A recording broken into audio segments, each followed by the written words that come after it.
Thank you to our committee members and our guests that are presenting for coming back from last week's meeting and hope to get us through our agenda quickly, but also appreciate the questions and the thoughtful discussions. So we are going to start, though, with a couple of the requests that are related to our small business recovery, but separate than the response fund that we left off with at the end of last meeting. So I have Greg Claxton from the Planning Department to go through the first item that's on your agenda, which is a study and analysis of our live music venues. Oops, I'm going to get your mic live. You might have to hit the button on the bottom. Yep, is it green? Sure. Hit over there.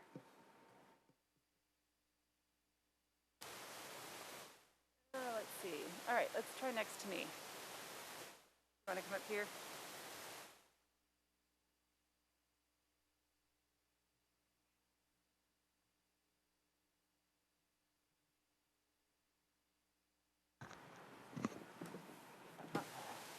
Okay. Yep, that's it. We'll get there one way or the other. Good afternoon, committee members. My name is Greg Claxton with the Nashville Planning Department. I'm presenting our request for $300,000 to do a study on how to sustain and grow our independent music venues. This request comes out of growing concerns over the past several years with the kind of independent music venues in Nashville. These venues are a critical part of Nashville's quality of life as well as our music industry. In planning, we think a lot about placemaking and creating kind of areas and neighborhoods and parts of the city with great third places that aren't either home or work, but where community members can come together, see one another, socialize. This is important for quality of life. But research over the past few decades have found that this is also important to industry and economic development, kind of where people come together, exchange ideas, find out what's going on. At the same time, these music venues are inherently critical to the music industry itself. It's where performers come and try to kind of make a name for themselves and establish themselves. It's where the music industry sees kind of what's working with crowds, people try out new things. And so it really layers, these music venues really layer a lot of different critical functions important to Nashville's identity all together. That said, over the past few years, they have been under increasing pressure. A number of what we think of as chronic stressors, such as rising property values and industry consolidation, have been putting pressure on these venues. And then with the pandemic, we saw, kind of a severe curtailing of their revenue, saw increased public support, and then looking ahead to see how these venues can reestablish themselves going forward. One thing we anticipate is that they were under pressure before the pandemic. They had severe revenue shortages during the pandemic. We expect them to also be under pressure through the recovery. The trends that we saw in terms of property values, we expect to continue through the recovery as property owners are looking for, kind of meeting the demand for new housing, that kind of thing. And so based on all of these kind of competing pressures, in May of last year, the Metro Council passed an ordinance, pardon me, give me just a moment. The Metro Council passed Resolution 2021-927, asking the Planning Department and several other agencies to work together on a study of these venues. So we are bringing this forward as a request for funding to carry out that resolution. We recognize that we are building on work that's already been done to inventory these venues. The Chamber of Commerce last year released their 2020 music industry report. They identified more than 100 music venues in Nashville. Most of those weren't primarily music venues. They were restaurants, record stores, nightclubs, hotels, that kind of thing. They identified 19 venues that were dependent on their music for revenue. and then a smaller number of those that were independent of kind of the consolidated music live booking business. So out of all of that, we're proposing this study to first take a deeper dive into current venues, as well as recently closed, threatened, or relocated venues, understanding the pressures that they're facing, trying to better understand what distinguishes them from other music-related uses. We seek to identify cases of similar industry-specific protections from other parts of the country, and then identify tools to sustain and grow these venues to manage chronic stressors exacerbated by the pandemic. As part of this, we want to be mindful of other ways that we can expand this program in the future. So one way would be not just looking at existing venues, but looking at areas that are underserved by live music now, where we can expand and support kind of Nashville's next generation of iconic venues. The second way that we could potentially expand this program over time is to look at other legacy businesses. Local establishments that have been around for a long time, contribute to Nashville's character, but are threatened by similar stresses such as rising property values. With that, I'm happy to take questions. Are there any questions from the committee? Yes, Councilmember Gamble? Hold on.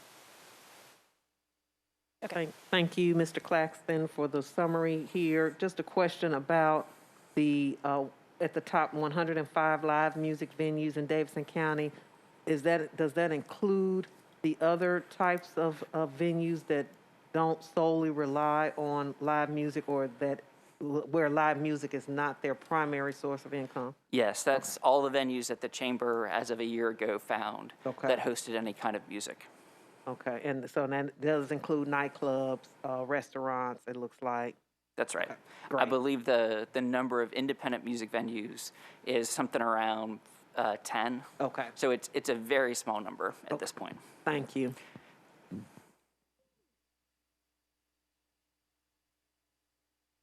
Yeah. Thank you for the presentation. Just one question. I noticed that the council had, approved the study last May, as you mentioned, and I assumed that was just unfunded, and this is just... Yes, the resolution was requesting that we conduct the study. We've been looking at our options for funding. This seemed like, and around, like shortly thereafter, I think was the announcement of the Recovery Act funding and sort of the starting to get the process in place for allocating that funding. And so that seemed like a good fit. Yeah, actually, at the time that the resolution was introduced, the CARES Act funding had already been received, and it was actually, I would say, a request that the thought was that federal funds could fund the study, because it was at the time when venues were still shut down. Okay. And then the follow-on question is, were any studies done or anything that could be sort of piggybacked on in connection with some of the federal relief, specifically for music venues that were passed? I know there was a lot of publicity about Representative Cooper and others kind of pushing for a federal relief fund, but I just didn't know if there was anything that was done that might be helpful to move this along. The only thing I'm aware of was, I believe, direct aid for music venues to help them kind of cover their ongoing costs. So this is something that we would look to in the future for how to, what tools there could be available to support them going forward. So that may be funding. It could be sort of direct assistance to venues, to venue owners, like the actual property owner. It could be planning or zoning tools, which we've explored kind of in other contexts to see what can we do to reduce the pressure to redevelop in some of these locations, or it could be something like relocation assistance. But that's not, I don't think any of those are covered by the programs that have been done up to now.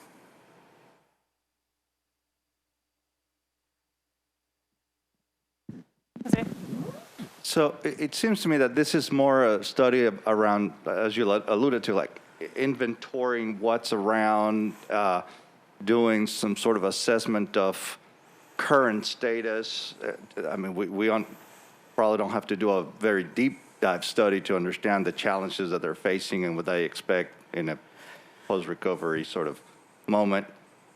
It's not a kind of a business strategy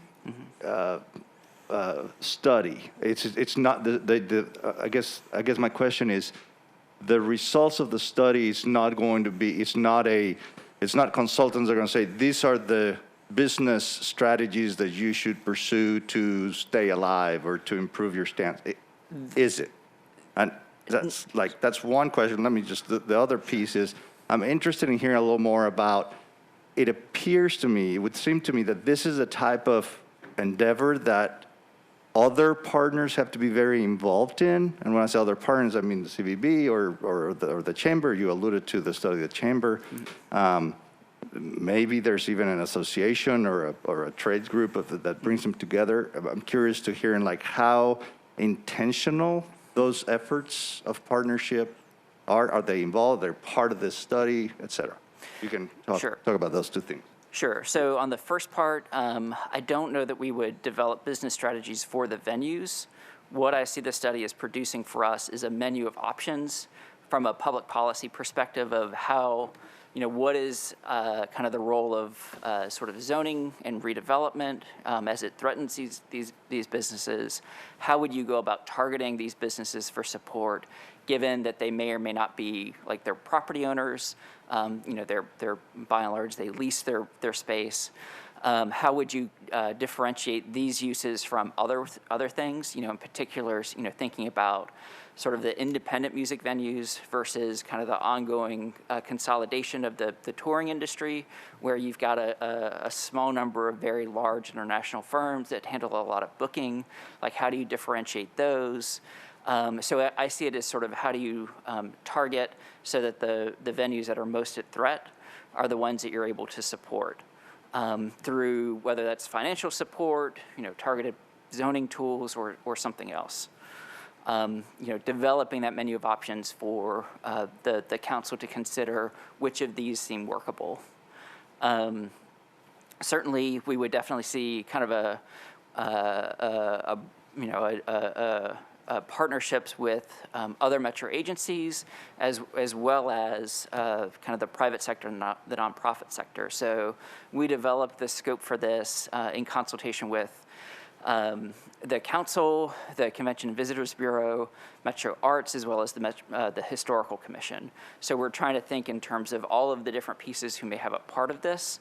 How do we bring them together to have sort of a coordinated view for an industry that often, from sort of a governmental perspective, sort of operates between a lot of these different departments with no sort of natural connection to direct any of them. We would also, I would very much anticipate, there's a new, and I forget the formal name of it, but there is a growing organization of independent venues that's been established since COVID hit, with a group in Nashville as well as a national presence. I would expect that they would be closely involved as well, since they are sort of the core group of stakeholders for this.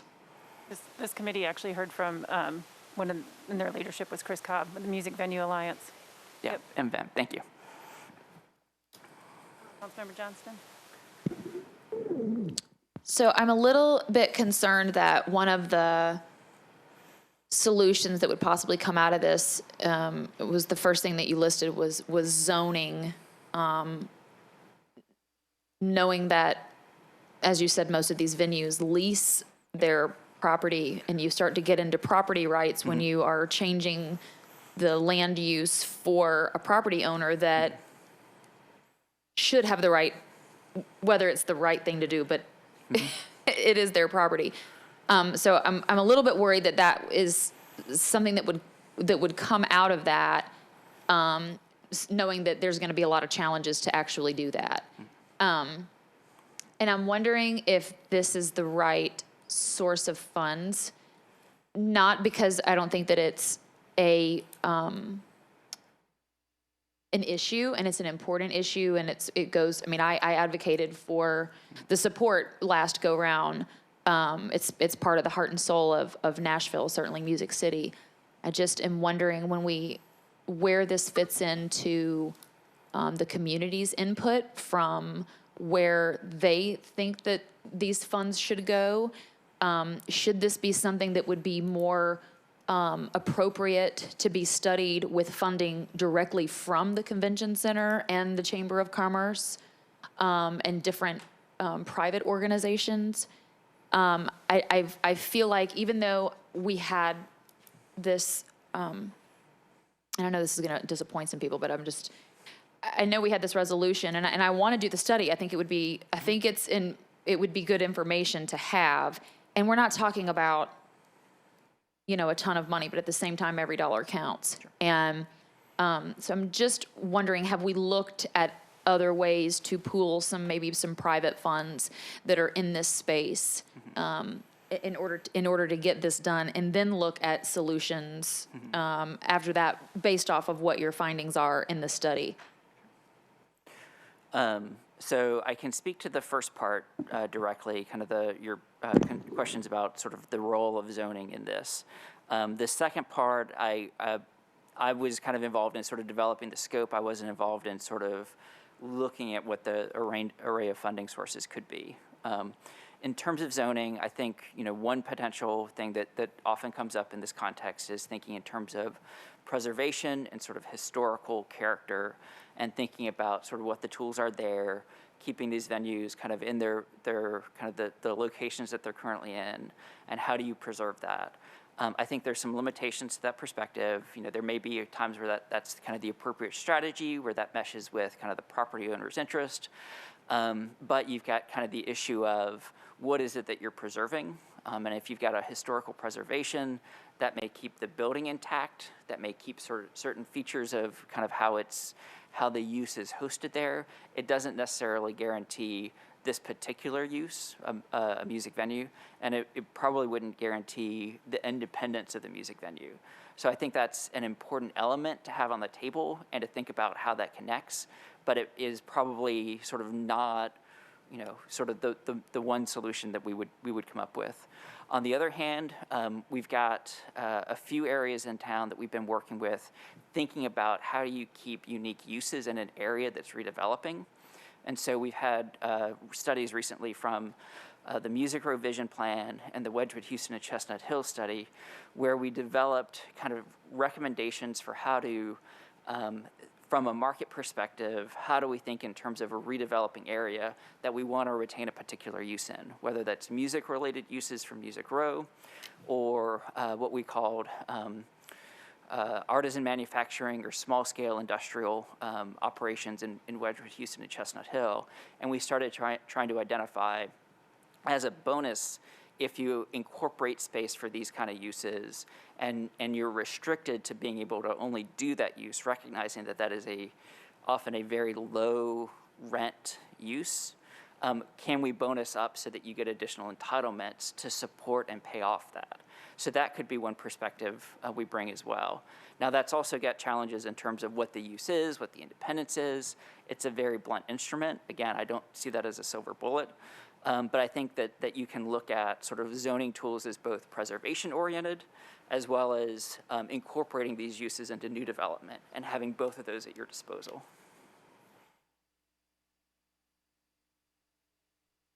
Thank you for that. My fear is that we're going to get some pushback from the council on this, and I think it would behoove us to look at other sources of funding for this particular study. I do think that it's worthwhile and we need to do it. But we've seen what's happened on the floor lately with people questioning priorities, and so we need to look for other sources. Sure, and I would be happy to bring either to council or back to this committee more of a report on what other sources we did consider. Oh, perfect. Sure. Got one other from Councilmember Gamble.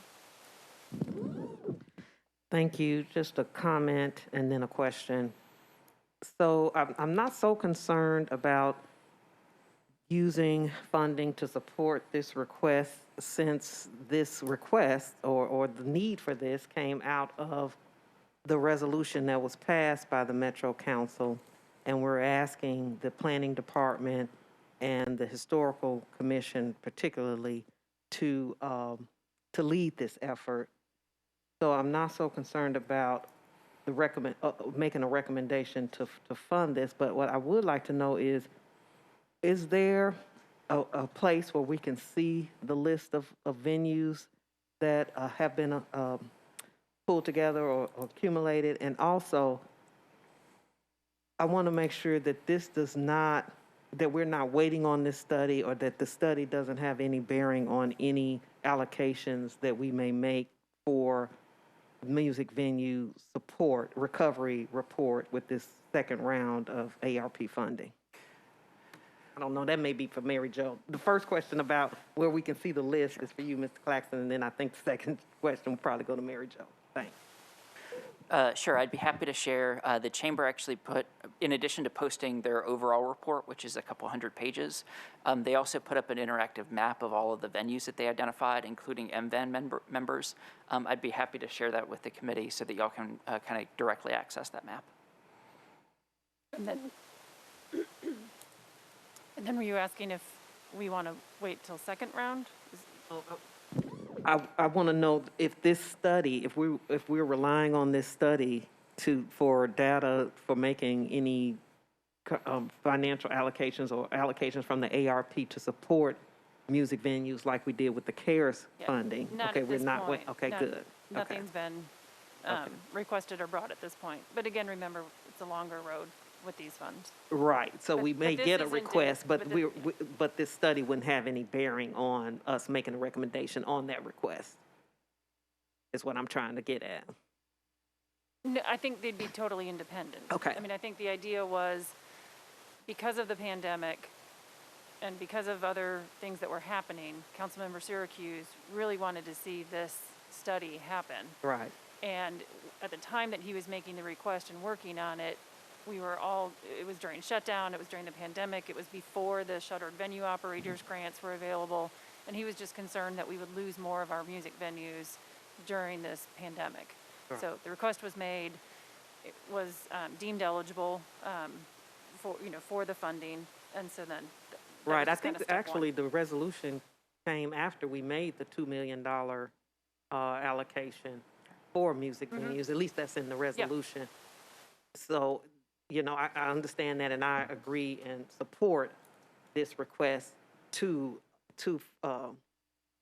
fulfill this resolution that the council has approved. I just want to make sure that we're not associating that with any future requests that we get, That or is any correct. potential allocations that That we is make for correct. music venues. Okay, great, thank you. Thank you, just to keep things moving, I want to make a motion to defer this, and we can figure out where we want to defer it, pending more information on alternate funding sources. And I think there was a couple of other questions that some committee members had that I think I just want to make sure that if we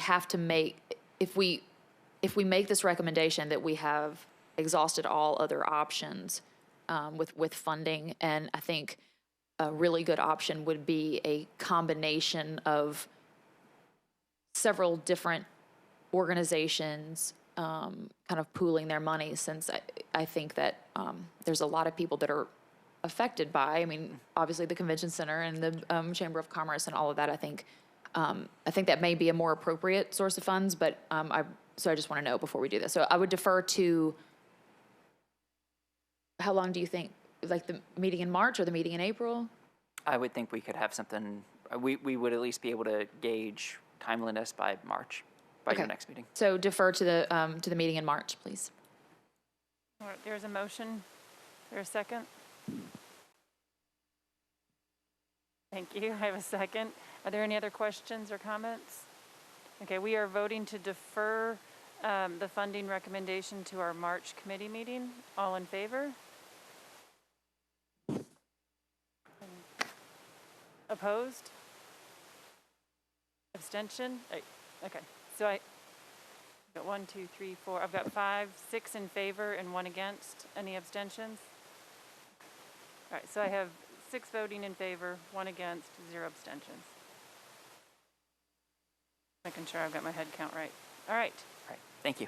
thank you very much.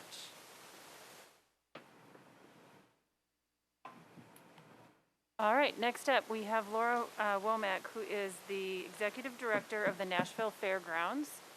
You have the request to fund rent relief for the vendors at the Nashville Flea Market.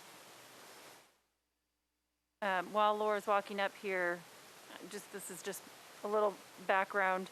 As you all know, the Fairgrounds hosted our homeless shelters for both our COVID positive, some of our at-risk individuals, and Laura and her team really didn't expect to be in the sheltering business for well over a year. So I want to thank you for taking care of some of Nashville's most vulnerable population in those months. It was very much our pleasure. Good evening, everyone. My name is Laura Womack, and I'm the Executive Director at the Fairgrounds. I have two very important people with me today to speak to you as well and to be here in case you have any questions. I have our board chair, Dr. Sherry Weiner, which many of you know from her service on the council. And then we have our finance and administrative manager, Citrice Allen, here as well. I know that I put together a little bit of a narrative for you to kind of go over a little bit about the history of the flea market. You know, we're 53 years old, and it is a long-standing and loved event that the Fairgrounds has hosted in different kind of capacities over the years, but it's really become just a loved staple event in the city. Needless to say, when the pandemic hit and mass gatherings were limited and or very strongly discouraged, we shut down. We also were very happy to again utilize our venue to help support social services and Metro in supporting our homeless community and that vulnerable population. But what it did was essentially the pandemic shut down our event business, including the flea market, for 16 months. What we do at the flea market every single month is pre-pandemic levels. We supported 500, on average, 500 small businesses per month.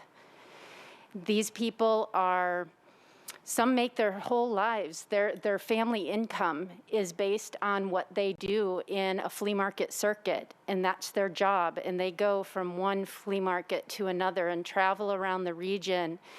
Some people are on fixed incomes, and this flea market once a month helps support their fixed incomes and their family incomes. So it's not only a revenue generator, it's also a family atmosphere. It's a quality of life for both our vendors and the people who visit and shop. I would say that we're very much a family. Oftentimes, the customers that come have visited those vendors and visited the flea market month after month for decades. And it's really become difficult to rebound. We were able to open in a limited capacity in May of 2021. We did stay outside, so it did prevent some vendors from coming back because they weren't necessarily set up to be outdoors. We tried to open in as much capacity as we could at that point. We reopened fully this past October. But what we have found is we're down about 65% in our dealer population. There's a variety of reasons for that. What we're hearing is a lot of the dealers had to go out and find other opportunities to earn a living or supplement their income. They found other markets that remained open or who were able to open earlier, and they kind of changed their circuit as they traveled, and not knowing when Nashville was going to be reopened, they had committed their business elsewhere. Sorry. So with that, we continue, even after all this time, we continue to see, even though we're fully reopened, we continue to see impacts. by the pandemic. I'll give you an example. We're loading in the flea market tomorrow for the month of January. We had 6 cancellations today due to COVID, either exposures or positive cases. And, you know, that again is just, I think we're going to continue to see impacts by this for a while. We are proposing a rent relief program. We are proposing a $1,046,000 program that will try to reach as many vendors as we can within 12 months. What our proposal is to provide our permanent vendors up to 8 months of rent relief or subsidized rent for 3 booths per month. It will allow us to have non-permanent vendors receive up to 2 booths for 4 months. And new vendors, because we always are looking for opportunities to reach out to new people to come join our market, it would allow 1 booth of subsidized rent for 2 months. So again, we've tried to serve as many vendors as possible. Pre-pandemic, we were looking at about 500 vendors per month on average. Now the months do fluctuate. Spring and fall are really big months. Needless to say, this month was going to be small anyway because the weather's not conducive for a lot of outdoor markets. But we do believe that having an investment in giving back to the dealers that have given so much to the community for 53 years is a way to support, again, 500 small businesses, many of them who have stuck with us and want to come back and want to grow their businesses. They want to reinvest in their businesses. Some dealers lost their businesses completely. They've lost franchises. They had to sell off inventory. They had to stop production of their craft. This rent relief will be able to redirect that money so that the vendors can restock. They can buy the raw materials that they need to create their product and reinvest in their business. They can hire staff to help. So we really do think this will give a leg up, help them to rebound and revitalize the market, because it cannot survive without a healthy dealer population. I will say that, and I'll turn it over to our chair, Sherry, the Fair Board did consider this at its last meeting and did endorse it unanimously to bring this to you as a request.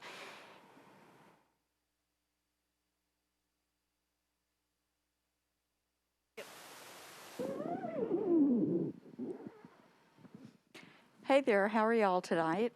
Thank you so much for giving your time to help disseminate the funds for this, because it's really worthy.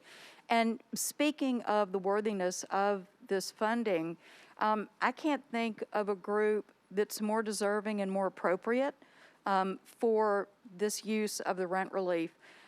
We're going to be supporting folks who've supported us at the flea market for decades. And we're going to be supporting people who not only lost their businesses, but they lost family members. We have quite a few that were impacted in the worst of ways. And I think it's essential that we stand up and we give back to them who've given us so much. These guys are the ultimate small business. And if there's anything that's more appropriate than giving back to the very businesses that lost in the greatest dimension, I think this is it, and it's what these funds were meant to be. So we're extraordinarily appreciative of the opportunity to be here and present, and appreciative of the opportunity to help these folks get back on their feet in a really meaningful way. Thank you. Sean? Thank you both for the presentation. Just out of curiosity, for the vendors, and I call it an incentive instead of a relief, for the rent incentive, is it the same for a Davidson County resident as a non-resident, or you look at them slightly differently? In this proposal, they would be the same. Our flea market is very dependent on bringing people in from a regional to support business here in Davidson County. So we do have non-Davidson County residents who are vendors, and we need them. We need them for the variety and the vitality of the market. And so there is a mix, and they would be treated the same in this proposal.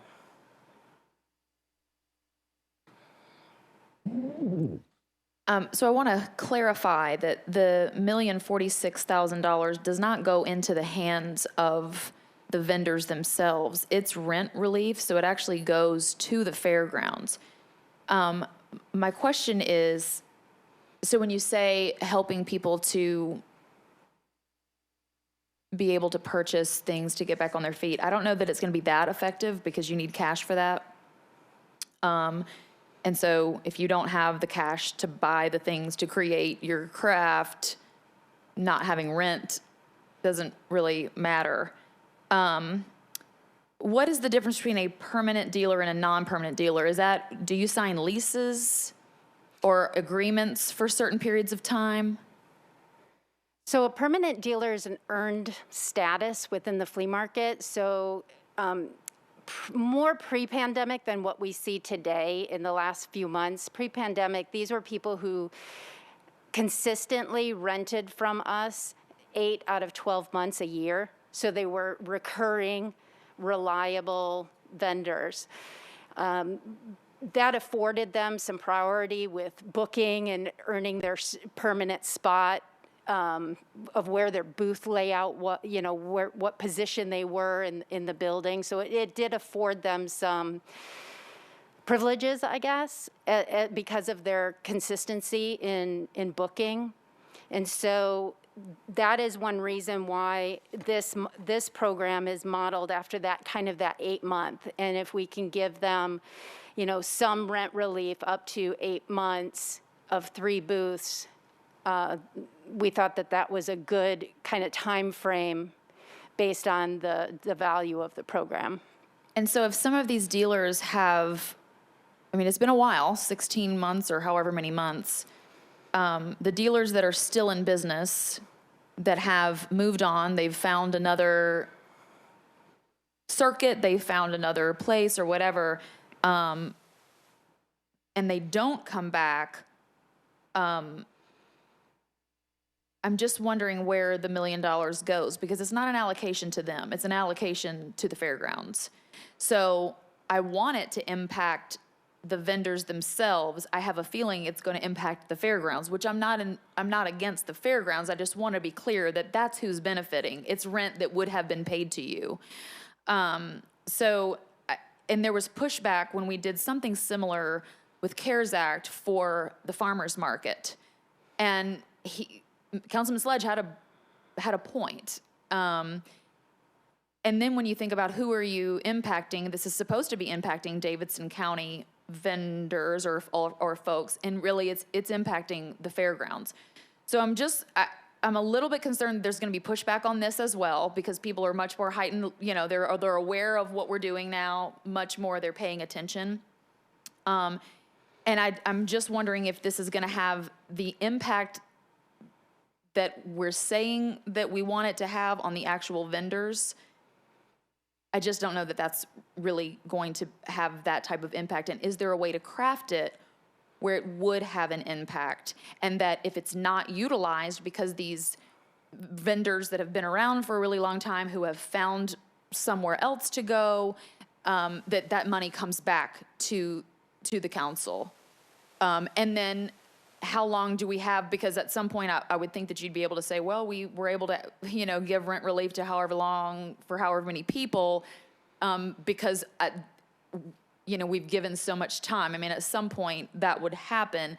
I really do want it to go to the vendors that have been around for decades. But is there a way to ensure that? So if I can just make a comment, the administration would be very similar to farmers market rent relief that we did, into where the money doesn't go directly to the farmers market. These funds would not go to the fairgrounds. They would be administered. Pathway has agreed to administer it since they did the farmers market and are familiar with that where Laura and her team would actually have to keep track of who is coming on essentially what would be free rent. So the idea would be to bring more vendors back to the market, which does benefit Davidson County as a whole. Not that every vendor is from Davidson County, but it benefits Davidson County as a whole, bringing in sales tax, more people, builds the market back up as a tourist attraction. And therefore, what it would do is the funds would actually be returned that are not used. So if it's After what time period?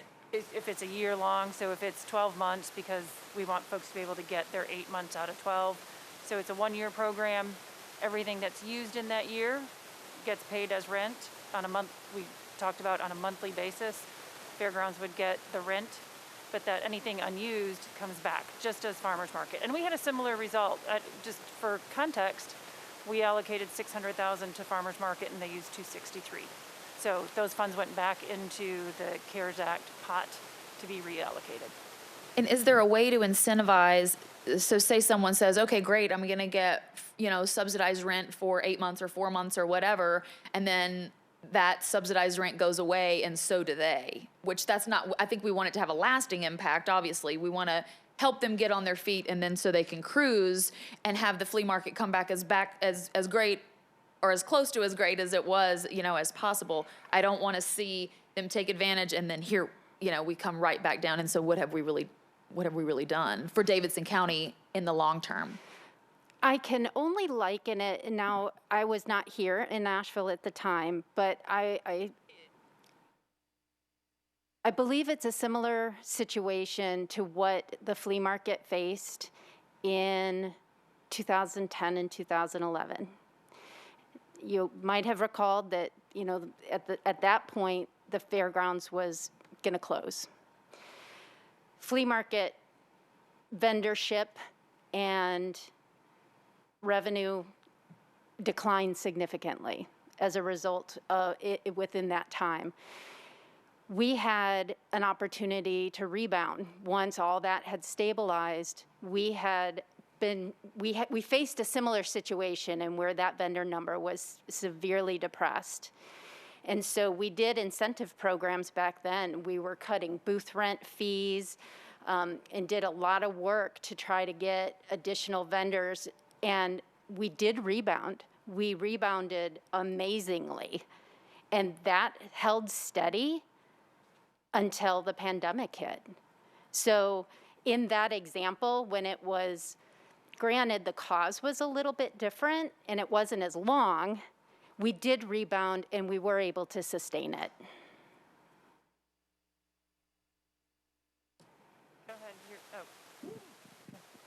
I can speak personally to the flea market vendors themselves, who, when this was presented by us at the Fair Board meeting, I personally got phone calls from vendors and representatives of vendors who very clearly stated that this would be a game changer for so many of them, because this gave them, a good 8 months of opportunity to be able to sell what they have in stock now, use those revenues that they'll be able to derive from that, and repurpose and, replenish rather the things that they have that they need in order to create more items to sell.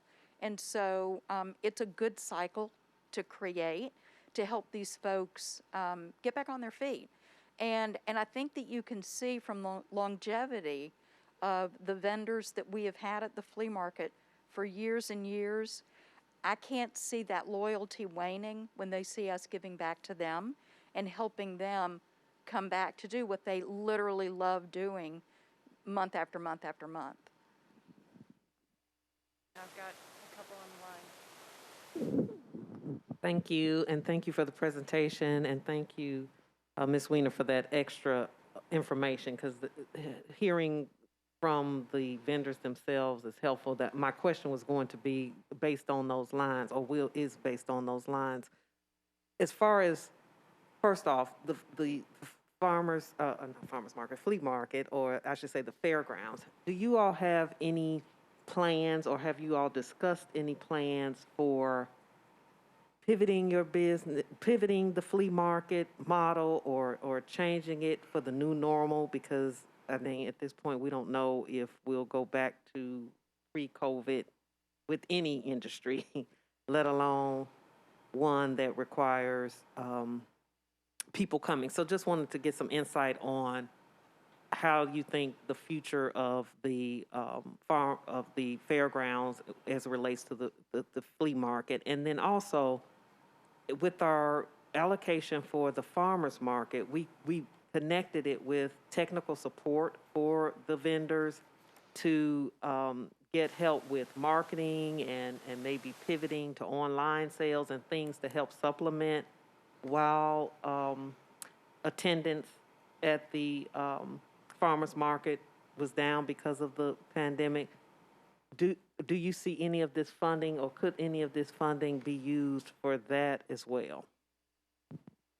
So in regards to your first question, it's kind of how we see the flea market evolving.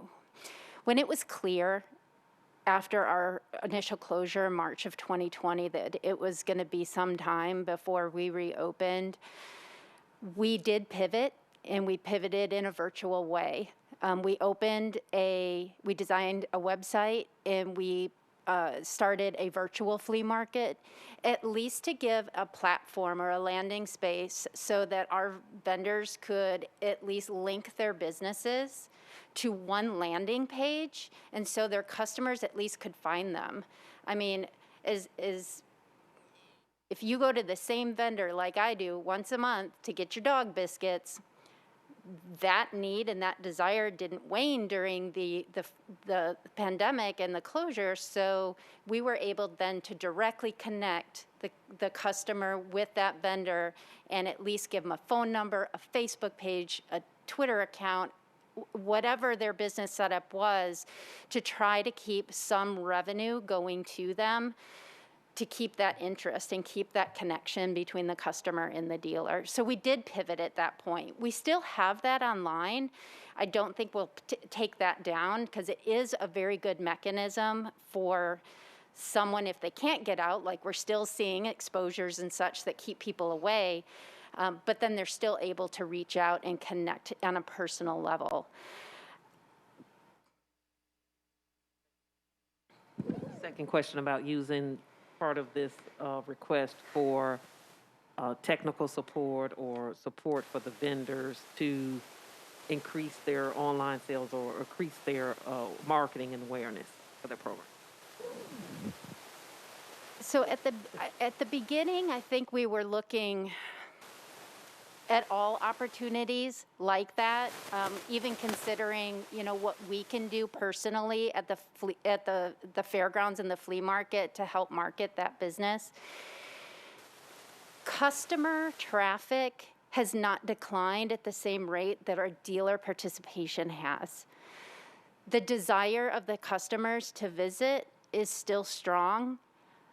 But frankly, I do fear that as long as the vendor numbers are down, that will wane over time, because the variety is less, there's less to see when you're down 65%. So we did think about that, but we also knew that this, in supporting such a large volume of small businesses that this does, we wanted to try to help as many vendors as possible.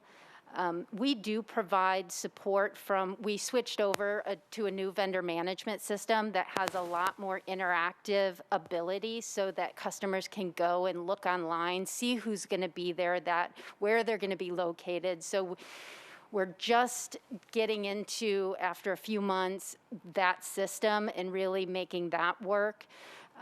So it's a very good suggestion. We did not include it in here because we knew it was a big ask, but we wanted the majority of the money to try to get, again, as Dr. Weiner said, is to get as many, get the rent relief in place, which is a big dollar item for our dealers per month, and try to allow that money to be reinvested into their business. Councilwoman Gamble, just add that when we did it with the farmer's market, it wasn't out of their original allocation. They were just also eligible because we had provided technical assistance to small businesses in Davidson County. And so we're going to hear about a small business recovery plan that is going to have technical assistance. So if it is a local vendor, they would be able to access that technical assistance in that same way. So very similar to the previous opportunities. I know we had two more. I had Jose and Sarah in line. You still have questions? Okay, Jose, go ahead. Thank you for this presentation. I'm a small business guy and it's close to my heart, so this is very interesting. Thank you for your your context, Mary Jo. That addressed a couple of my questions about the comparison with the farmers market. So a couple comments and questions. You've alluded to sort of this notion of the consumer patterns and the consumer behavior in a post-pandemic world. We don't know what that's going to be. The malls in other parts of the city are having the same questions, right? What happens in a world where, as consumers, we've gotten used to going to a screen and clicking and then stuff shows up. Now you're saying people still coming and people, they still want that experience, but it's true that one of the things that I think about when I'm hearing this presentation is like, what is a consumer behavior pattern going to be like when the new normal, whatever they're going to be, arrive? And so you've alluded a little bit to that. And so in that regard, what I hear you talk about is the loyalty to those that have been around for a long time. I would like to encourage us to think about, there's a lot of people that in the last 2 years have jumped onto the side hustle gig economy that have never had an interaction with the fairgrounds. And I would hope that part of your strategy is how do we engage communities that haven't been part of this 50-year-long legacy? Because I think there's a lot of people in town. I also heard the comments about the out-of-town vendors and versus not there. So I would think there is enough of those folks that because of COVID, they've tried to embrace new side hustle, micro-entrepreneurial sort of efforts that I would hope that that's part of the strategy to attract them. And then, so that's like just a comment. I do have a question, and that is, in terms of impact, like I would like to hear about how a year from now you've launched, what are some of the metrics, what are some of the things that you are actually measuring? It's not enough, in my opinion, to say we've deployed $1 million and subsidized rent, but it's like, what are you all tracking? Sales tax revenue generated? Are you tracking the survival rate of the business? Like, what are some of the things metrics that you would be tracking to say this $1 million produced this type of impact? Thanks for Thank the you. opportunity. In regards to your comment about recruiting and our job at getting new vendors and looking into communities, we are keenly aware that this funding does not exempt us from a lot of hard work in going out and seeking and not waiting till the phone rings to say, oh, I found out about this program, I want to join you. It's our responsibility to go out and advertise this opportunity to a diverse community like Nashville is. We're very lucky. We've got a full board, and everybody has really stepped up their commitment to advertising these opportunities. We've sent literature out to all of our board members. I'm happy to send it out to council as well to get this message out of what this opportunity is, of just our flea market, the history, what we do, how it impacts the community, what type of customer traffic we get, and these opportunities. And then another big responsibility that we are going to have in making sure that this program reaches the most amount of people as possible is to provide on-site technical support. So these vendors are going to have to probably fill out an application, and we're going to have to communicate very clearly and provide opportunities to get this information out about this program and about the flea market. So we know that we have a lot of work ahead of us, but we're going to do it anyway, and not wait until they come to us. In regards to metrics, we do participate in Office for Performance Management metric recording. And so some of the things that we track on a monthly basis is our occupancy rate. That's a really good metric that we use to say, okay, we've got this many booths available to rent, and how many of those are rented. And so we've got 5 years of data.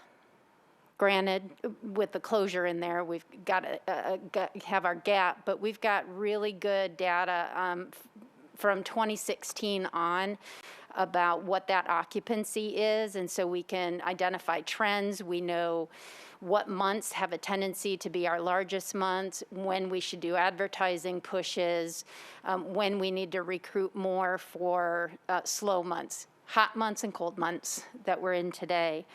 We also track number of vendors. That is a very good indicator of kind of the market health and diversity and of product that we offer.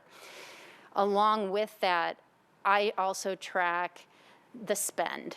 So what we found over time is that compared to 5 years ago, we may have less vendors, but we also know they're investing more in their spaces. And so their spend, the per spend or the per cap for each vendor is actually larger than it was 5 years ago. So they're buying more booth space. They're renting more spaces for their business, even though we have a lesser number of vendors. It equals out as far as a revenue standpoint. So those are the types of things that we monitor, and that we'll be able to refer back to and compare once this program is underway of where are we with as compared to pre-pandemic levels. Barry, you want to go ahead? Yeah, I just want to make sure I kind of understand the strategy for how this money would be used. I mean, you provided us numbers that show that there's like a 2/3 loss in the number of vendors, it sounds like, from the chart we were provided. Is the idea, I don't know if people that are vendors do this on a month-to-month basis, or if a permanent vendor is signing up to do it for a full year at a time? That's just a quick answer. Just curious. They don't. This is, again, a title that is earned over time. So it's they don't sign a lease per se, but these vendors, I mean, loyalty is such a great word to explain how often these vendors visit the flea market and sign up and book on a yearly basis. Many of them are with us 12 months out of the year, rain, snow, sleet, or snow, or shine. But on any given month, you don't know for sure whether someone's going to come. Is that correct? There's some fluctuation there, Yeah. but again, from a historical standpoint, we are very confident because the vendors develop patterns. Yeah. So, for example, we have permanent vendors that we know are with us, 10 months out of the year because they take off Christmas and they take off January because it's cold.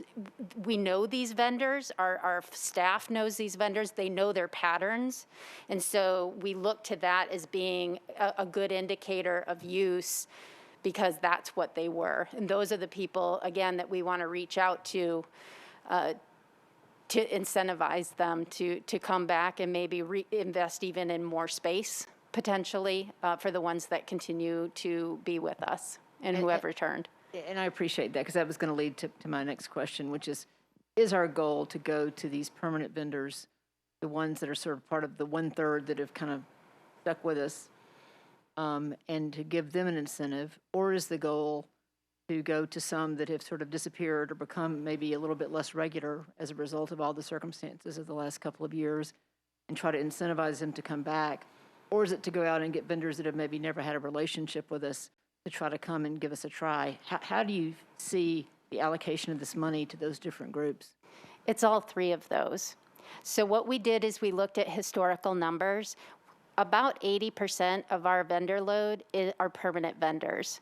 So what we did is went back and looked at 2019 pre-pandemic per monthly average, and that was approximately 500 dealers per month.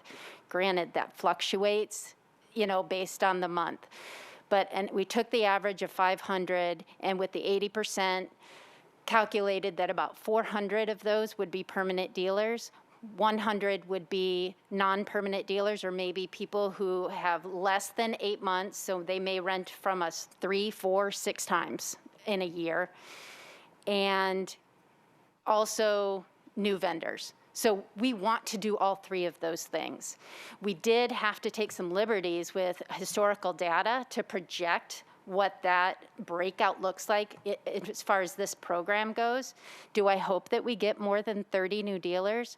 Absolutely. Do I want, and I also want all of those others to be incentivized to come back and give those who are continuing to be with us the challenge to stay and expand even. Mary Jo, can I? Yeah, let me get through questions. We got to move along, guys. Yeah.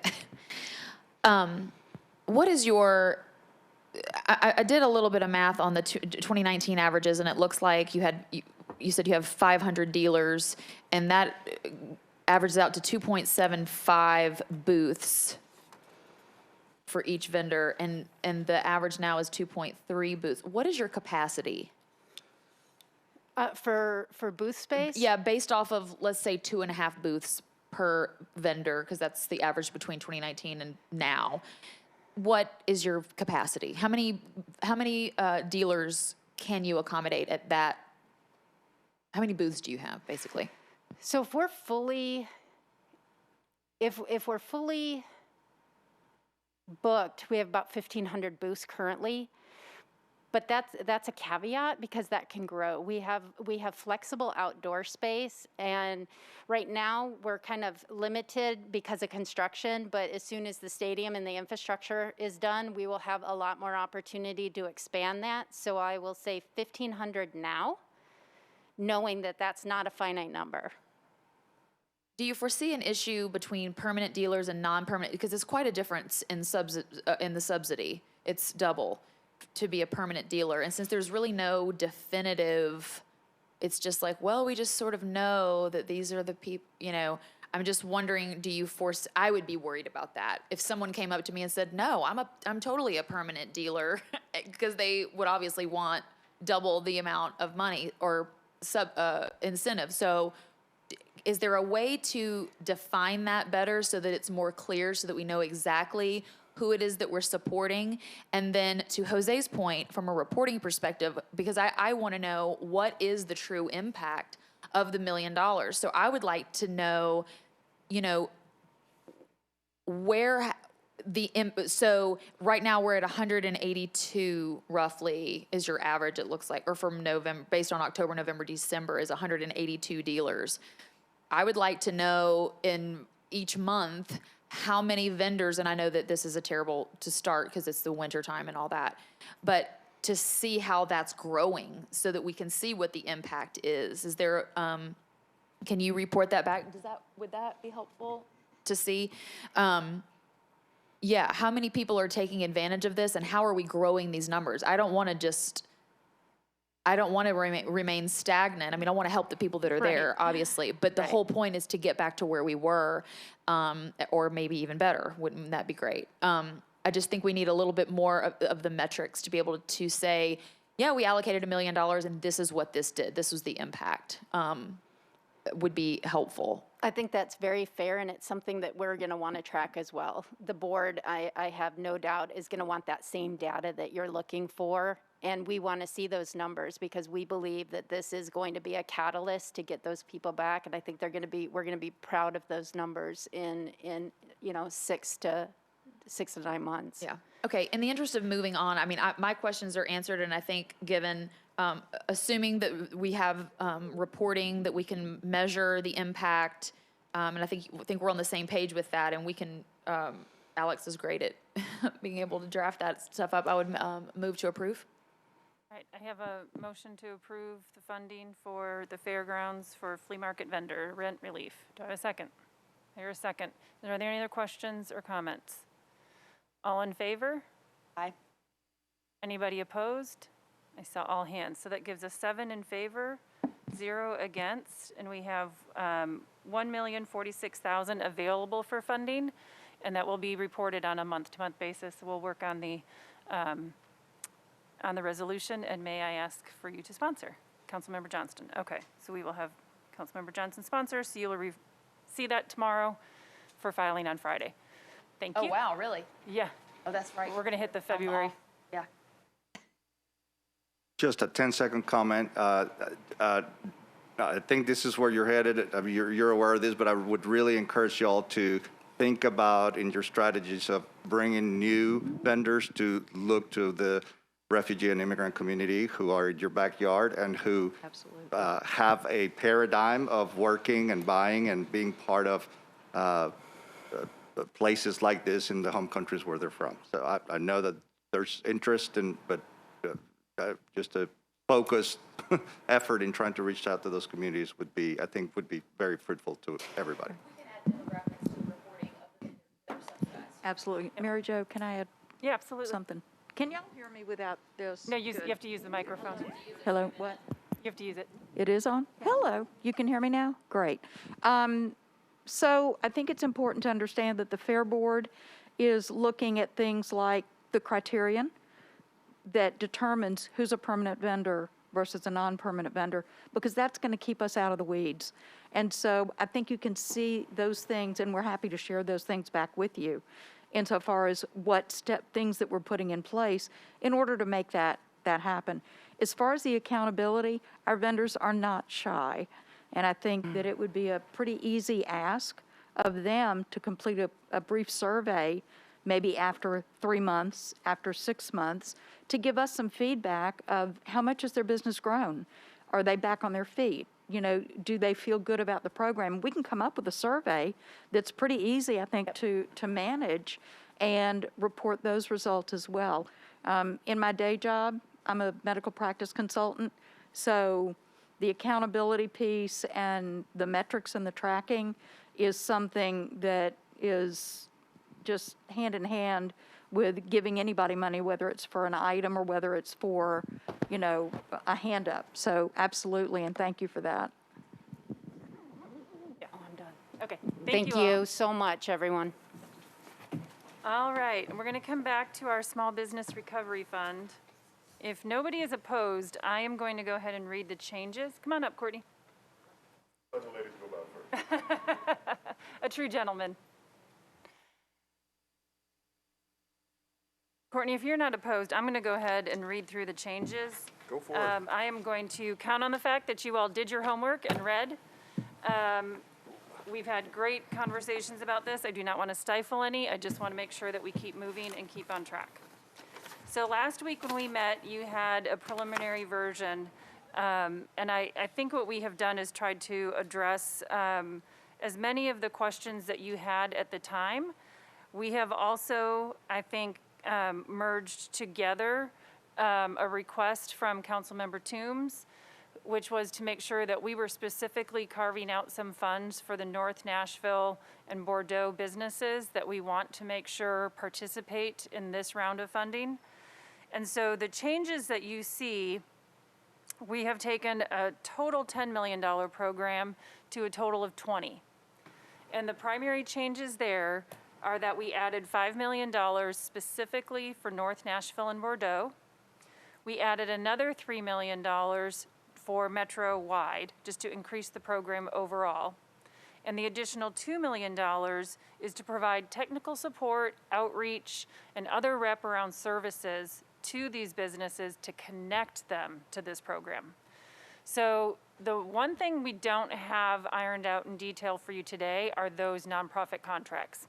So in the past, we've talked about we would have a proposal from the nonprofit as to what services they could provide, how many businesses they could serve, what dollars were needed, would they be, new salaries and personnel, marketing, materials, different kind of technology needs they needed to add. We need to bring that back to you. But we think it's really important. I was able to discuss some of the organizations with Councilmember Toombs, with Councilmember Gamble, and some of them you're familiar with. We would look back at some of the work that we did with Conexión and NBIC and know that they were able to provide, in addition to the grant funds that they received from Pathway, they received marketing or e-commerce, or if it was helping them get their their financial statements in line so that they could apply for additional funding, not just for these grants, but for other federal funds. So those wraparound services and technical support would be included in that $2 million for nonprofits.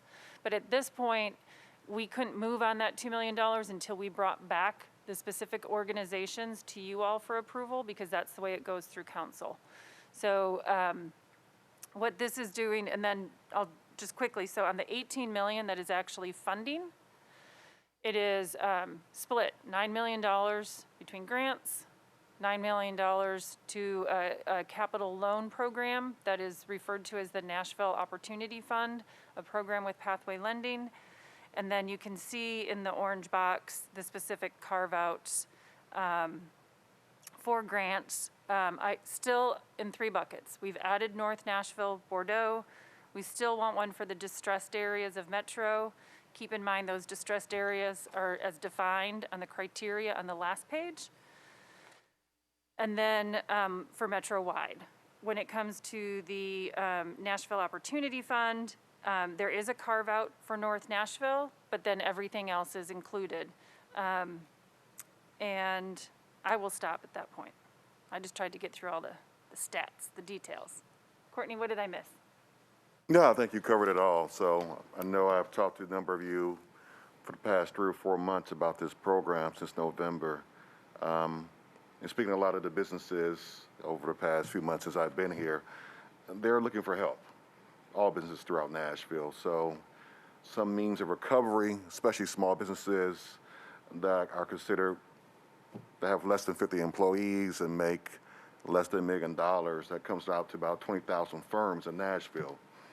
In a city that has roughly about 72,000 firms, so roughly about 28% of our businesses here, kind of fall into that bucket. So, and then look at this distressed census tracts, which covers roughly about 68% of Davidson County. That covers roughly about 12,000 businesses. So they're looking for help in some capacity. We know there'll be a good percentage that would apply, go through the program. I think utilizing the leverage in our vendors, a Pathway who have done this before, they know the lay of the land, but also bringing in some nonprofit partners that really know the communities. I think historically, looking at some data with the PPP program, we know some of those underserved census tracts didn't receive a lot of PPP loans. The data shows that. Most of the PPP loans went to the core of the city. But we started looking at outlying areas of North Nashville and Southeast Nashville and other distressed areas. And those loans were not received or grants were not received. So we're trying to bridge the gap with this program. It's a start. I think you all know, I've been talking to a lot of you, that we need to look at some long-term options. And I think last week we approved a long-term option in the sense of creating an actual plan for Nashville as it relates to economic development, which hopefully will address how do we create something long-term for Nashville to address economic development. All right, I had Gamble, Sarah, and Councilmember Johnston.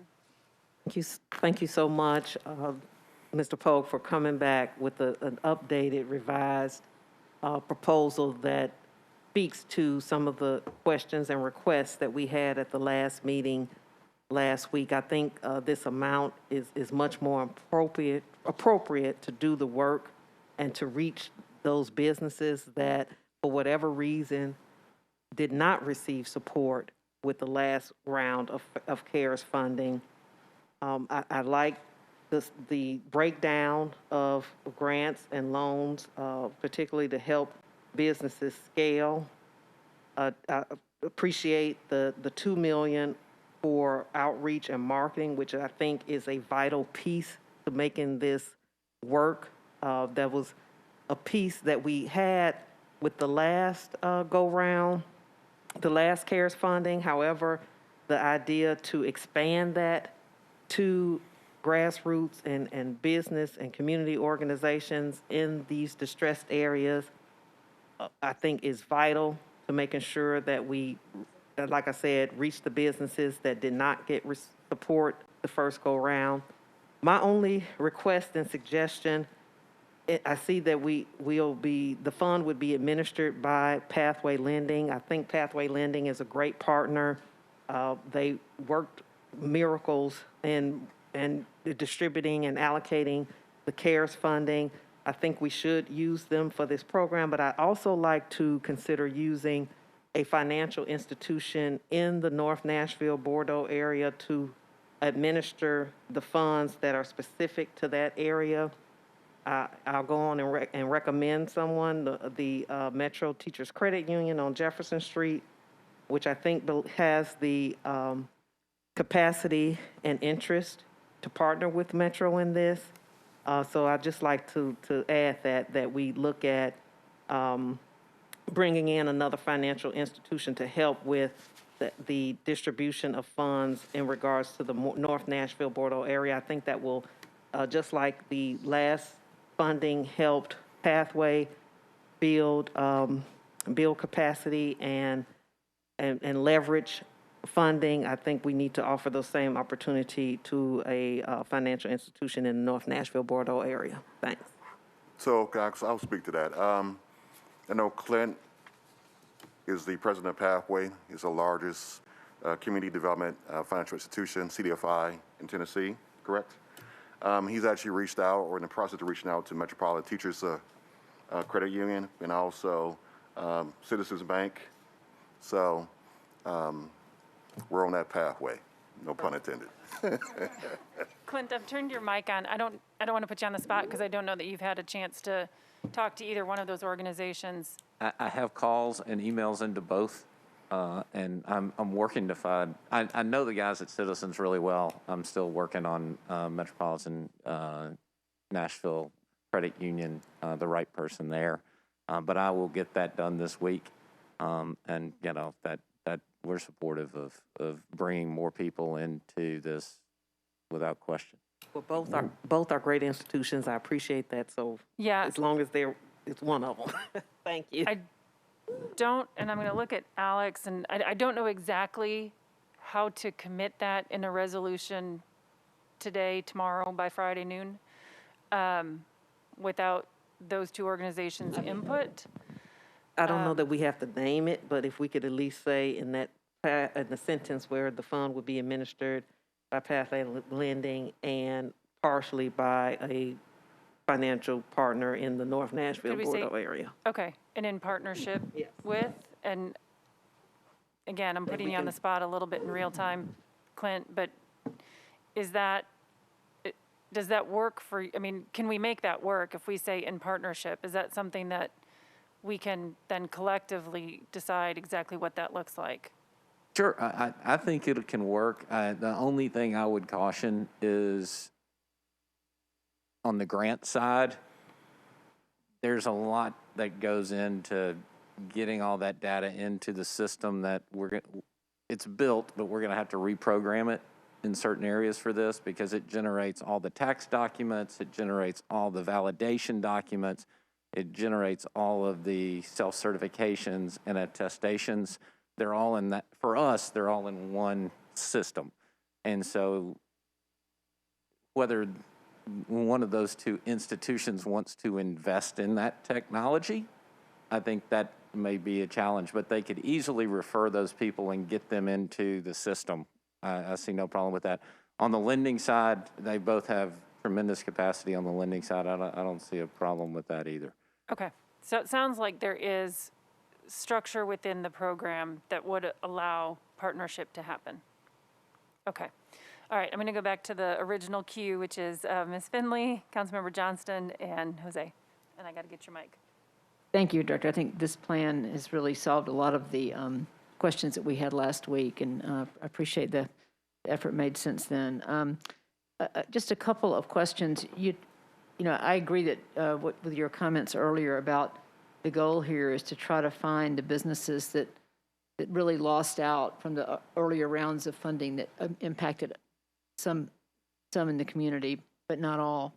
I noticed that the requirement that you not have received SBA support or PPP loans has been removed, so that those that have received the SBA support or the PPP loans can now join this program.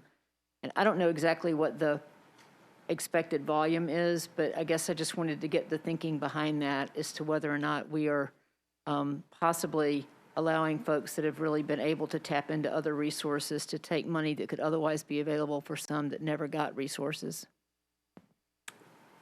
If you look at the PPP loan, that program expired June 30th, 2021. And so we're looking at new expenses going forward from June 30th, 2021 through March 31st, 2022. You look at the IDO program that expired last month. And I believe the restaurant revitalization program expired sometime in September. So people have incurred expenses. We're still in an ongoing pandemic. We understand those businesses that will qualify for this program is a very finite box of businesses within Davidson County. So that was a mindset of really looking at, yes, we know that there's PPP out there historically, but these businesses have incurred additional expenses outside of the original PPP program. And, you know, I noticed that the lottery concept that we talked about and had questions about last week has been eliminated. So I guess the question would be, when you get to the end of the application period and you have a bunch of applications, you may or may not be oversubscribed. It's hard to know. I don't know what the volume will be. Will there be a preference given to those that did not receive any other assistance, or is it going to be everything is kind of done pro rata, or how are those decisions going to be made at the end of that period if there are, in fact, more requests than we can fulfill? I think it will be like a first come, first served basis. And so we'll give the applicants some time to submit their data or for the applications.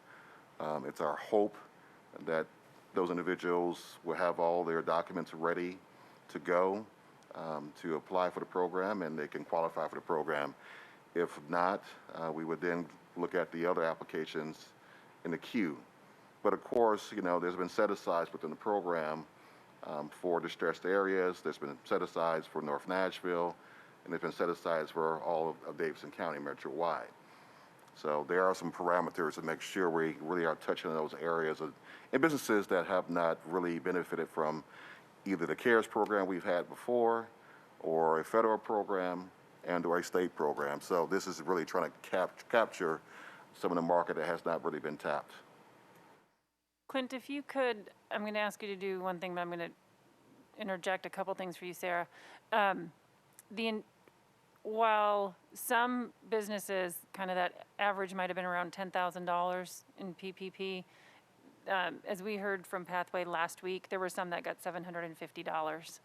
And I think the concern was eliminating businesses that had received $750 or $2,500 over the last 2 years almost. We're getting really close to 2 years of a pandemic. We didn't want to exclude that. So there was a lot of conversation of having it included or excluded. But remember, the caveat is you can't double dip. So nobody can get relief for expenditures that they've already received relief for. So it doesn't prevent somebody who's already received something from getting something, but it does limit what they would be eligible for. The concern was more that we would eliminate somebody who just really didn't get enough to really put them back on their feet. So that was one of the thoughts. Yeah, that's helpful. Yeah, and then Clint, you can address the first come, first serve, because that might sound a little bit like a quick free-for-all grab, but you had done a good job explaining kind of how you did place markers in the first round that really did kind of reserve somebody's spot who was struggling to put all their paperwork together. Well, I'm going to let Amy Button, our Chief Operating Officer, who ran that, take her mic and in more detail. But we put a lot of processes in place to try to make sure everybody could get in. Thank you, Clint. Thank you for the opportunity to speak to this just for a second. We used a nationally recognized platform that many other communities across the country had used called SM Apply. And what that allowed us to do was, after a good 2-3 week period where businesses could be educated and helped prepare packages, we were able to record and see who came in on a first case, first served basis. As we reviewed those, if there were small technical challenges or deficiencies, we were able to put clients into a remediation phase or a pause where we reserved their place in line and then allowed them to either collect the documents, satisfy an outstanding question, or just resolve the matter. And we found out with that ability to make those flexible changes, we were able to get most everybody through the queue. So while it's not the same terminology as a lottery, the effect is that we were able to kind of blend both models and give people a priority for getting their documentation in, and also flexibility for small changes. Thank you for explaining that. I'm going to go back to the order of questions then. Councilmember Johnston?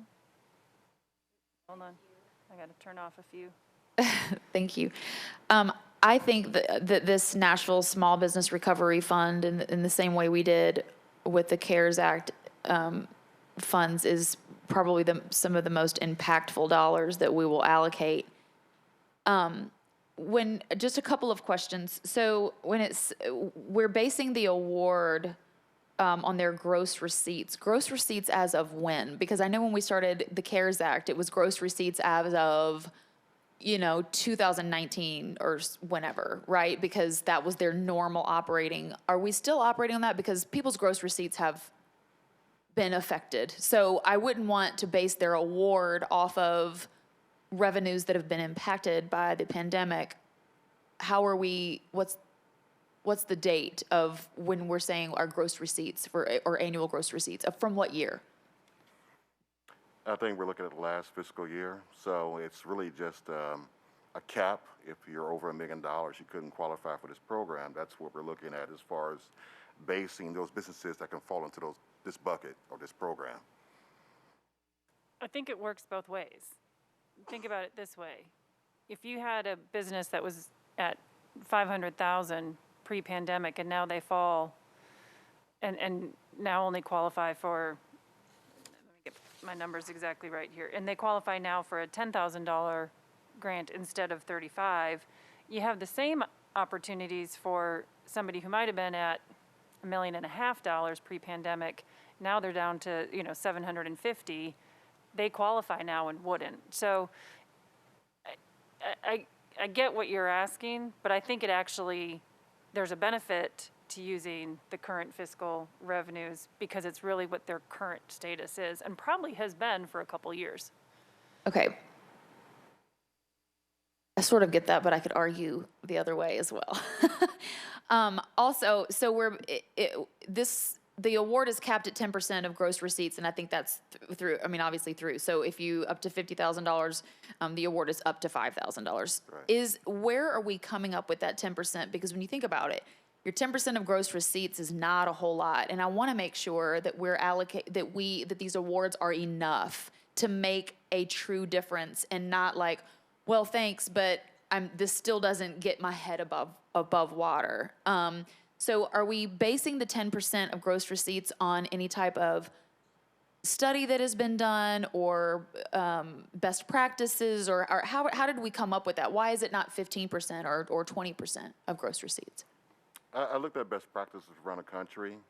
Other cities have similar programs. It's typically about 10% as far as sizing the actual grant or award. So we looked at some of the industry standards from other cities to kind of shape our program. And I think you have Pathway here who's done a number of programs or administered a number of programs from around the country and also here in Tennessee. So in your opinion, it is enough? It's a good start. Okay. Okay, was there anybody else in the queue? Oh, there's Ms. Gamble, yep. Yeah. So, I've got Jose, Councilmember Gamble, and then I'll go to James. So. Brief comment. Appreciate all the work in the week. This now has much more stability and more meat on the bone. It's more cooked. Appreciate everybody that worked on it. feels better. Comment. One is when I look at the $2 million for outreach, that's earmarked for outreach and marketing, I would minimize outreach and marketing, being in that space, and I would maximize technical assistance. I would not.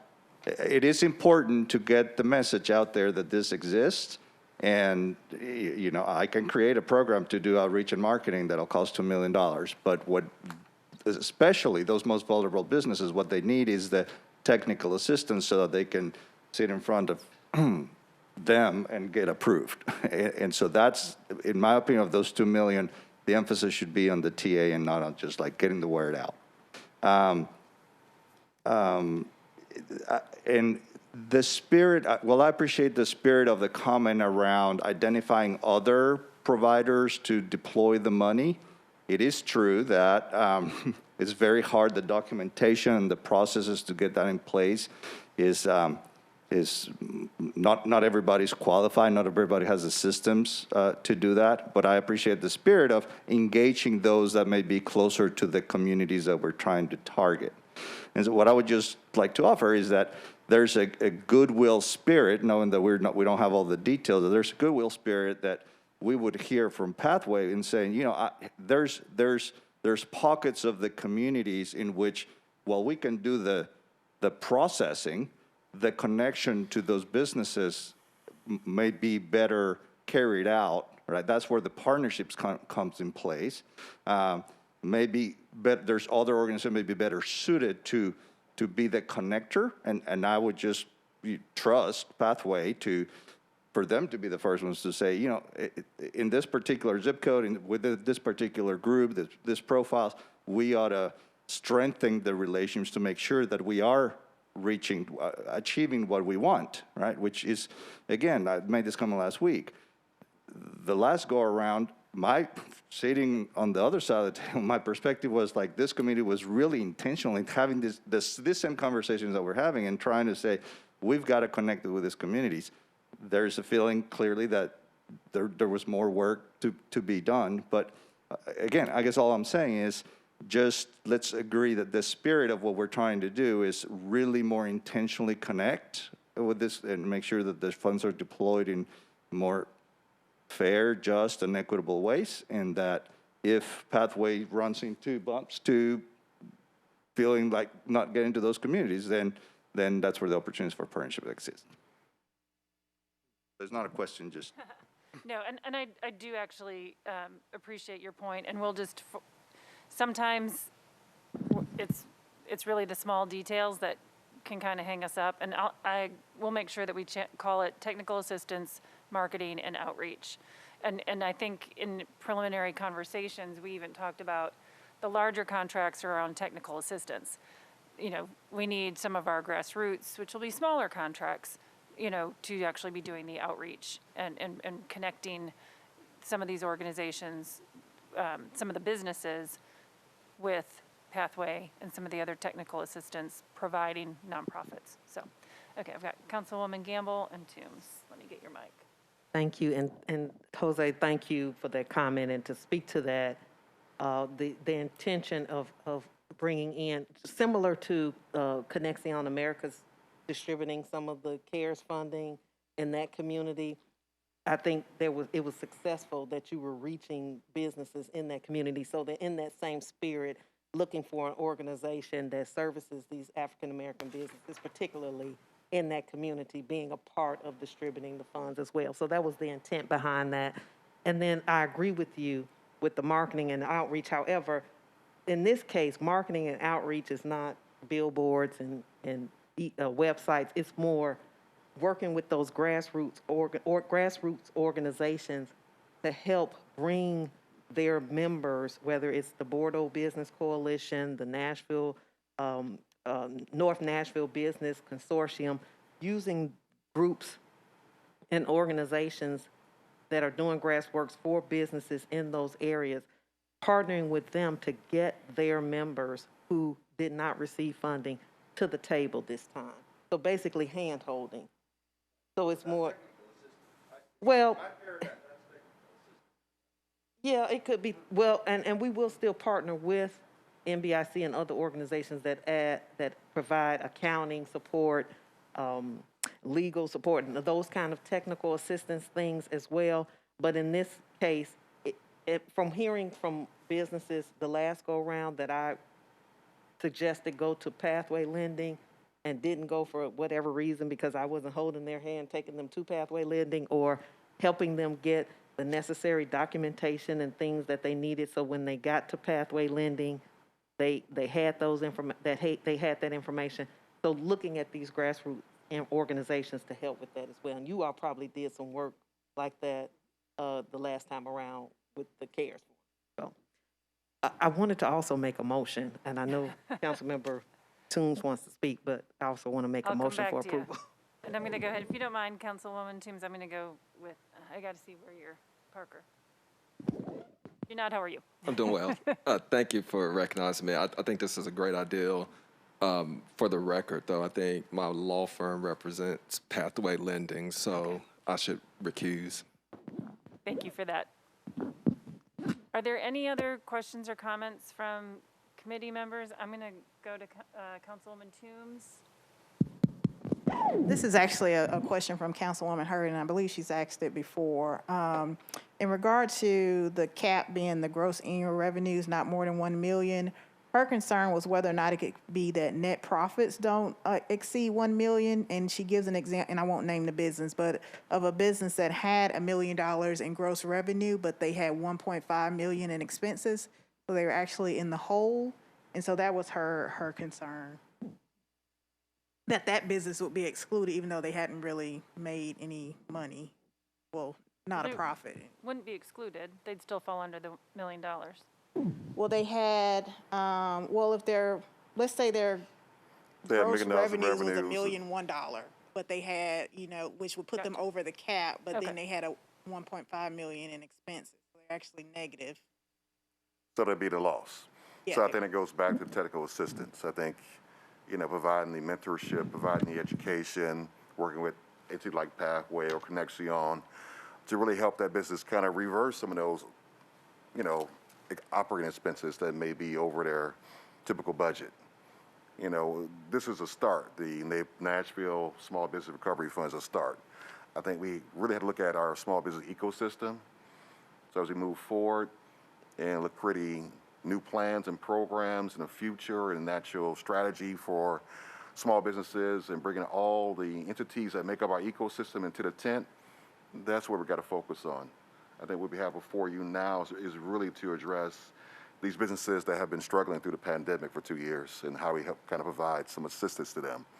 You guys have heard from them. I've heard from them, and they need some assistance. So they've been waiting on this for a good number of months. I think we supported 764 businesses with the CARES dollars. We'll probably support another 1,000 businesses with this. So anything is helpful. This is be very helpful to those businesses. Winter, Amy, could you talk maybe, I think one of the really robust components of this plan that Director Pogue has put together is the loan fund. It's a piece that we didn't have before. And I think that and again, if you don't mind, I'm asking brief, but the Nashville Opportunity Fund is a longer relationship with a lot of wraparound services. And you had explained it one time with even kind of that beginning of getting people out of the hole. And I think that might speak a little bit to an organization that finds themselves upside down, that maybe at one time were really robust in the pandemic. You just might be able to kind of put a little bit more context and color around a little deeper component of this plan. Oh, but you need a mic, hold on. Sure, happy to. We created the Nashville Opportunity Fund in partnership with MDHA and First American Bank in 2000. MDHA made us a loan for $250,000, and First American made us a loan for $500,000. Since then, we have now borrowed, and that fund has $10 million of capital that revolves over and over and over and over again in it. And the goal, and what's great about this allocation of funds to the Nashville Opportunity Fund, is it will continue to revolve over a very long period of time and continue to have capital available to underserved, minority-owned businesses, African-American-owned businesses in Davidson County. And we'll be able to bring more private capital to the table with some public capital in there as well. But when we work with clients, typically we end up with 3 loans with our clients when they come to us. The first one, lack of a better way to call it, is it's sins of the past. It's all the trouble they had gotten into before, either, tax liabilities, losses they had been carrying, other things. So we take that and we get that into something that they can manage. Then we start funding them for where they are now going forward in the growth cycle. Typically 12 to 18 months after that, they've hit their metrics because we do wrap all of that around with our business advisors. They'll get a third loan, which usually gets them into that 150 range of borrowings, and then they will move on to a financial institution at that point because they've gotten to that level and they have a 3-year track record of better financial performance. And so, to your point, Councilwoman, about a business that's struggling, that's what we deal with every day. For a sports analogy, we're kind of like the AA baseball team. We're either getting somebody on the way up that's got real opportunity and ability to grow their business, or we're getting somebody that's kind of coming back down and needs some rehab. And so we work with them through that process and get them back to the major leagues is the goal at the end of the day. Thank you for that.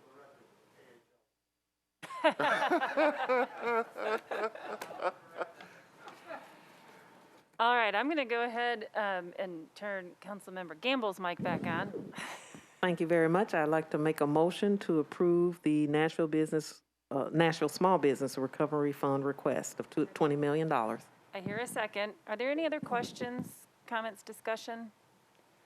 Okay, I will take a vote then in favor of supporting the Nashville Small Business Recovery Fund for $20 million as outlined. All in favor? I see 6 in favor, and I think we have 1 abstention. Is there anyone against? Did I miss any hands? Okay, so we have 6 in favor and 1 abstention from Mr. Odebeco.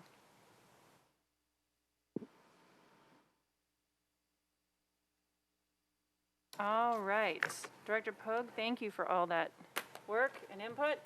Thank you. Thank you. Done. Thank you to Pathway for being here. Oh, to sponsor? Is that what you're saying? Okay. Alex, did you see that? Councilmember Gamble said she would sponsor.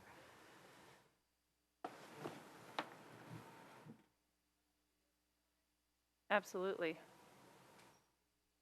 And we've got, and Councilmember Toombs, you had, Councilwoman Toombs, you still wanted to be listed, right? Okay. All right. Those are all the tough decisions for the evening. We have one more item. I'm not going to go through the previous handouts from last meeting, but I think one really important thing for this committee is that we do have the final rule from the Us Treasury. I think I sent you just a short 44-page summary. That was shorter than the 500 pages. Let me just read one thing really quick that I have, just a letter. Oh, I think I had it from, I may have just lied. Oh no, here it is. From the state comptroller, just a couple highlights. The final rule takes effect April 1st, 2022. If there is anything that has changed from the interim rule to the final rule, and we've spent funds on it, we are in compliance through that interim rule. The final rule had some expansion of use of funds. It did not reduce eligibility in anything. So it isn't that something we did in the interim is now not eligible in the final. It actually became a little bit more open. There were some changes to the lost revenue calculations. That was one of the largest comments of all city, local, state governments was on the lost revenue calculations. That's where the majority of the changes, I would say, that were significant to how you could spend the money came. For Metro, we already have a pretty substantial calculation. It didn't change. That was just year one, gave us over $216 million in lost revenue of our 260. we don't necessarily plan on classifying all of that as lost revenue. It's just available for us to use under that umbrella. Year 2 and year 3, and may eventually get us to our entire amount. I don't think it's really going to change what we're doing as a committee, but it does open some of the eligibility. There was expansion of stormwater and broadband. Some additional examples on responding to public health, but no real changes in those guidelines. So, if there are questions, there wasn't anything that really changes direction for us, I guess is just the bottom line that I want you to know, and that I've been kind of jumping on different webinars and reading the different documents and highlights that come through to make sure we're aware of all of those changes, but nothing that we've seen has highlighted anything that changes any direction for Metro. So good news, we have a final rule. Good news, it didn't change anything the way that we were directed. So the next thing that I wanted to go through, and I'm not going to go through it, we don't have to go through it in a ton of detail. I sent you the electronic copy. If I had a couple hard copies here at the front. This was just the interim poll for the survey. And I did want to send a big thank you to Aaron Williams and Ed Buckles and Houston Runyon, part of our hub team that set up the survey. They pulled the interim results, actually put it in a reporting format for y'all. But what you can see, and this was through last meeting, January 12th, we've had over 1,200, we had 1,269 surveys just through those first 12 days of January. So we will be making another push through our social media, through some of the other outlets we've been using to increase those numbers. And then you can see, and I blew it up a little bit on the second to last page, you'll see the blow up of the zip codes, but you can see where the responses came from, all the way down to the ones, which you couldn't see on the first page. The individual questions, you can see the numbers, the weighted numbers that were assigned to each of those. Just some of them have percentages, some don't. Just ignore the percentages. Those are really just the number of survey replies. I just don't want anybody to get lost on some had percentages and some didn't. In general, they add up to 1,269 if you add all those numbers on the pie chart, plus or minus 1. We'll have precise on the final. But a way of looking at each of those collectively is to look at the last page. And what I did there is we used the weighted average level of importance. And remember that 1 was the most important and 5 was the least.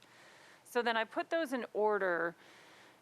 We tried to eliminate the ones we'd already funded, but we kind of got caught in the middle where you see the number 1 is affordable housing. We have made a $40 million investment in not only affordable housing, but we've also made investments into rent and mortgage relief.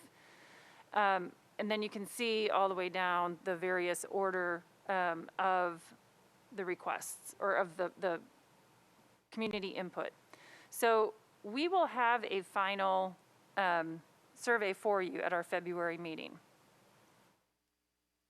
My question as we work on that agenda is, is there anything specific? We need to address the technical assistance and marketing and outreach for the small business plan that we just discussed. So we're probably going to need to bring some of those nonprofits and reach out to them and ask for proposals. That's not a lot of time for them to turn around, but they've been good partners.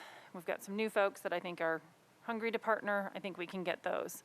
So we can talk about that at our February meeting. Is there anything else from a nonprofit perspective that you want to bring to the February meeting, Councilmember Gamble? Yes, and looking at the survey, access to child care is number 3 so far in responses of need. And so I'd like to bring someone forward to offer a proposal in addressing that.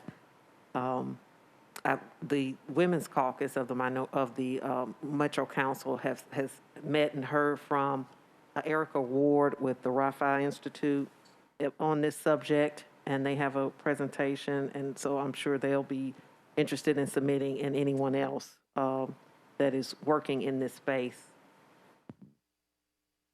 Okay, and I do, thank you for bringing that up and for the recommendation. I do think as far as having proposals, I'm not sure that we can get everybody to have a proposal by that date. We sure can try, and I think we sure start the conversation. I see that maybe as a two-parter. Is that all right? Okay. Oh, sorry. My comment, it's not as much geared toward a person to attend the next meeting, but I do think the survey results that we've seen so far really call upon us to address homelessness, access to childcare, and behavioral health. Those are things that we really have not addressed before.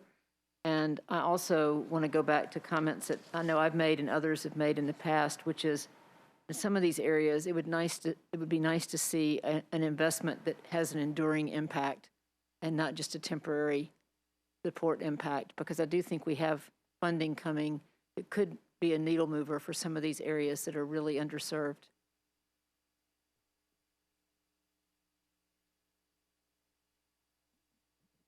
Okay. Are there any other thoughts, Councilmember Johnston? So in reviewing this, and this is something honestly that I'm super sensitive to just because my district was annihilated, and so was Councilmember Sepulveda's with the March floods. But for the stormwater mitigation and sustainability, that's a space I've obviously been working in since roughly March 27th.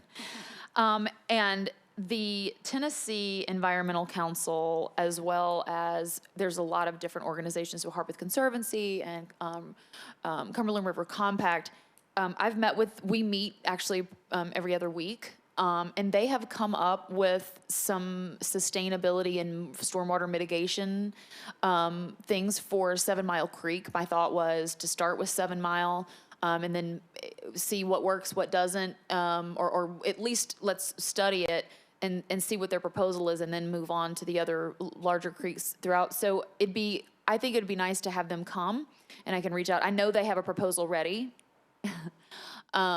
But since this is, I mean, it's higher than the middle of importance to people. So that would be nice if we could have them come. And what I'd like to do is maybe we could initiate a conversation with Metro Water and Sewer. Yes. The state, that is by far the largest source of funds available through the state. There has actually been a formula-driven allocation, so a defined amount that is it's not a competitive grant. It is Davidson County can apply for that amount with the state under stormwater, mitigation and some of the other water and sewer infrastructure eligible categories. And then there's also another part from the state. I think I have it right. The state has $1 billion that they are giving away through these grants, and there is then a competitive portion also. I would like to make sure that a 7 Mile Creek project isn't duplicated or couldn't be covered in some of those funds.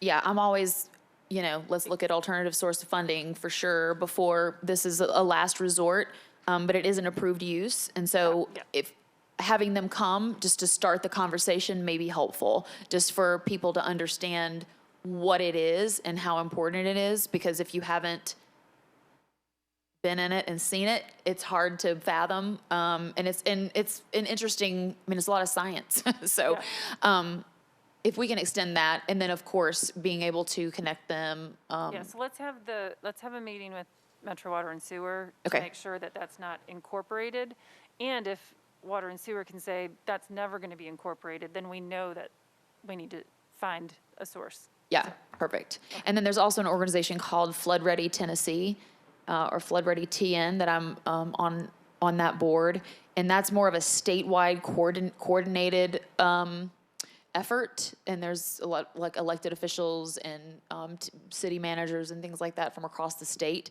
in order to address this issue holistically. And so I think when you're talking about state funding and all of that, I think that's good too. I just want to sort of rope everyone in. I think it's beneficial to have everybody at the table. Yep. Okay. And Jose? I know it's 2 minutes to 5. I promise we'll be out by 5 if it's up to me. But so mine is not about a particular group or area. My comment is about this. After today, if my numbers are right, we're a little above 100 mil that we've allocated. With the information of the survey, by the time we meet and it will have closed, and it would be nice to have a space and an opportunity to have a conversation. So some kind of report that maps what we have allocated to the. I know that we have the report of what we've allocated, but just that maps that to whatever the final results are. Of the survey. Okay. Of the survey, because that will, for those of us that are visual, that will really help us really start. I think that we really start thinking strategically about the big picture with. As we've gone through this first 100 mil of allocation, and just having that will be a data point that will be helpful to me. The only gap we'll have is we did pull some things off the Right, survey yeah. because they were funded, but we can. Roughly, back. right? Yeah. Just generally, big 60-foot level sort of I can do that. information. Any other thoughts? Obviously, we can't do everybody in February, but we will start looking at those top 3, which was the homelessness, behavioral health, and access to childcare. And we'll have the conversation on our stormwater and flood mitigation so that we know what we're doing moving forward. But we'll have the final results for you. And most likely what I'll do is have them pull that February 1st and get it in your hands before our meeting, so that we at least have those final numbers. Is this format okay? If we just repeat this, does this give you what you need off the survey? Okay. All right. Thank you so much. I'm not going to make Jose late or make him a liar on being out by 5. So we are adjourned. Thank you.